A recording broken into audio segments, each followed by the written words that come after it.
Did you go into the house expecting to cook family meals for everyone? And was this a strategy or simply something you wanted to do? It was a combination of both. Before I left home, I made it to the house.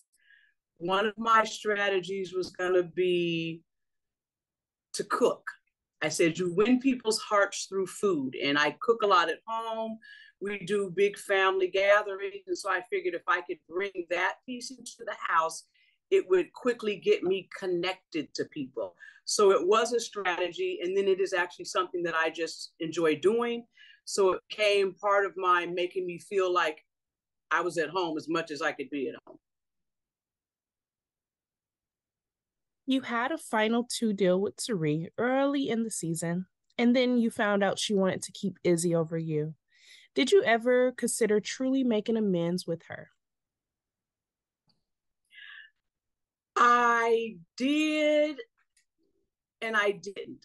I think after the Izzy vote, I realized I or couldn't trust Sari the way I thought I could.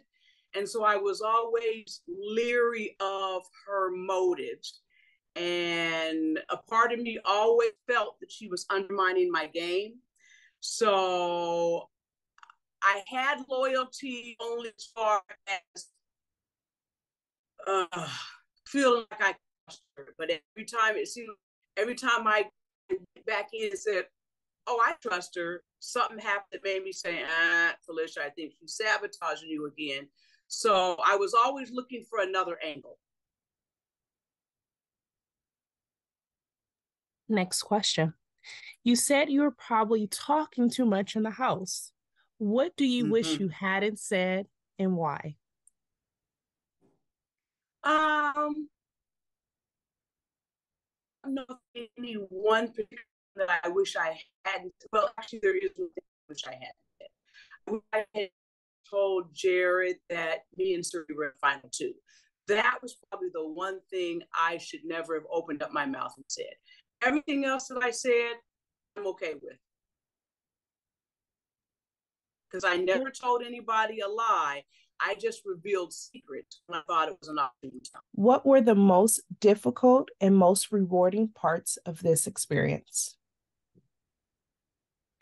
So the most rewarding, I'll start there, was actually just being a part of BB25, meeting and getting to know the 16 other players in the house, um, proving that to myself and my family that, you know, no matter what age you are, you should never stop chasing dreams.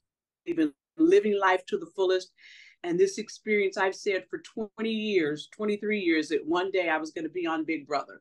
And I'm very proud of the game that I played as a 63-year-old and I was able to hang. And so that was rewarding for me.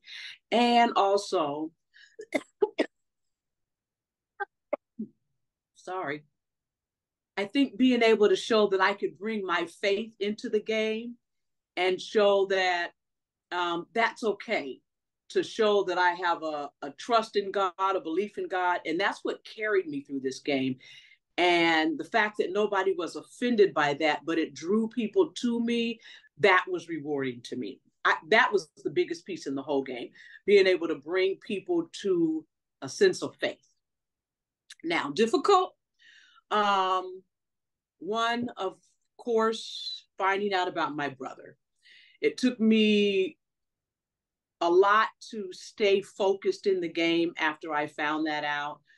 And I had to do a lot of just burying feelings, trying not to let those emotions rise to the surface because then it caused me to kind of spiral from time to time.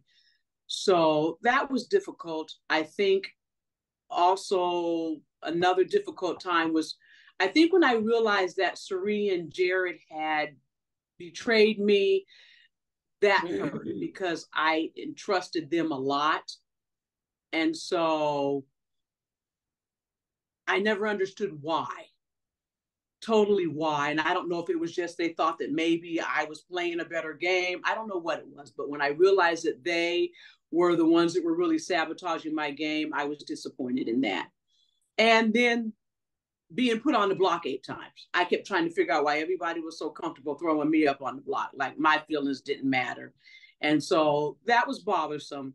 But aside from that, I realized it's the game. People had all different kinds of strategies, and all I knew how to do was just be me.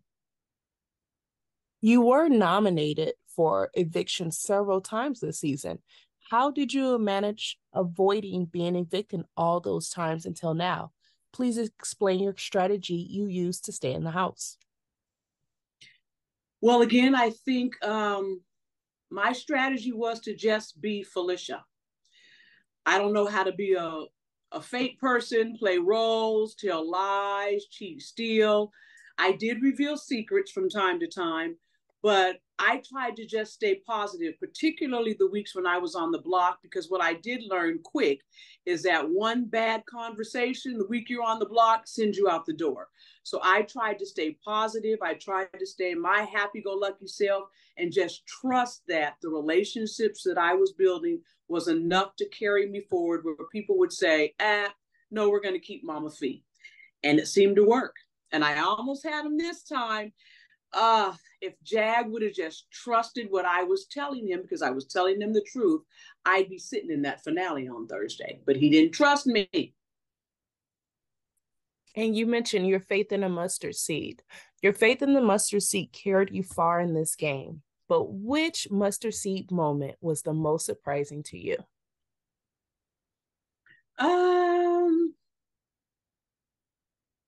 I think the Izzy vote. When I was up on the block in week 6 against Izzy, that was when I really felt like I was going home. And that was a difficult time for me. Again, that's when I found out that Sari and Jared were working against me, and everybody else was trying to keep me. And so I had to dig deep that week to stay in the house, and I realized it. Also, week 9, when I went on the block, that was right after I found out about my brother. And then I realized that, again, Cameron put me on the block, and I was up against Mimi, and I love Mimi to death, and I didn't have any harm words for Mimi. And so trying to convince the jury to keep me, convince the house guest to keep me without sabotaging Mimi, because I didn't want to sabotage Mimi. That's hard, because in order for me to fight for me, you really have to, in a way, fight against the other person. So I was trying to navigate that, where I was never fighting against her, but only fighting for me. Let's talk about your final 2 with Mr. B. What was your secret to securing such a loyal ally in the game? Huh? What was your secret to securing such a loyal ally in the game with Mr. B? Me and Mr. B became friends from day one. When I realized that he had my best interest and I had his, it was like, look, I'm trying to help you help the house. I'm trying to help you keep this house clean. I'm trying to help you navigate around all these crazy personalities. And so I realized that if I was nice to Mr. B, if I did some cleanup, if I did some cooking, if I tried to manage resources, because I was trying to manage resources by cooking these family dinners, because otherwise there would have been way more waste than there actually was. So I knew that if I just stayed communicating with him and I stayed real with Mr. B, Mr. B would stay real with me. And we had a perfect duo all the way to the end. What is your most proud accomplishment from the Big Brother experience? Never quitting. My biggest accomplishment was never quitting. Well, I have several. Never quitting, staying true to who I was, trusting and believing that God was carrying me through. I knew that I wasn't going to leave till it was time for me to leave. So for whatever reason, it wasn't meant for me to win. And that's why I was at peace. I knew I was leaving yesterday before the vote. I never even asked Jack had he made his final decision because I already knew. Every time I was up on that block, I knew if I was staying or going. I would get nervous, but I always knew I was staying. Yesterday, I knew probably within a couple hours of leaving that I was the one getting voted out, and I was okay with that. So trusting my gut instinct, being true to who I was, trying to play a truthful, honest game, and showing that faith will carry you a long way, and being genuine in who you are will carry you a long way. That was what was important to me in playing this game. Who will you stay in touch with after the game? Anybody who's willing to stay in touch with me, I'm willing to stay in touch with them. I genuinely did like everybody in the house. You know, some of them, I think they played a little bit hard in their gameplay, so they made you say, boy, you stupid, girl, you crazy. But I think for a lot of them, they really were playing roles and it wasn't who they are. Genuinely, I think it was a great cast, a very diverse cast, a very fun cast. And God willing, I stay connected to all of them. I hold no hard feelings against anybody that was in that house. And last question. You told Sari that she was the best thing to happen to you in the house. How does it feel knowing you're walking out of the house with such a strong friendship with her? It feels good because deep down, I know even though she was playing the game hard and sabotaging me, I still think she is a wonderful person. She reminds me a lot of myself, actually. She's got a great personality. She's got a lot of good morals and values, and her family life seemed to align a lot with my family life. And I think it's a friendship that I will have for life. I can't wait to meet her family and her meet mine. And so I'm looking forward to our relationship outside of the house. Yay!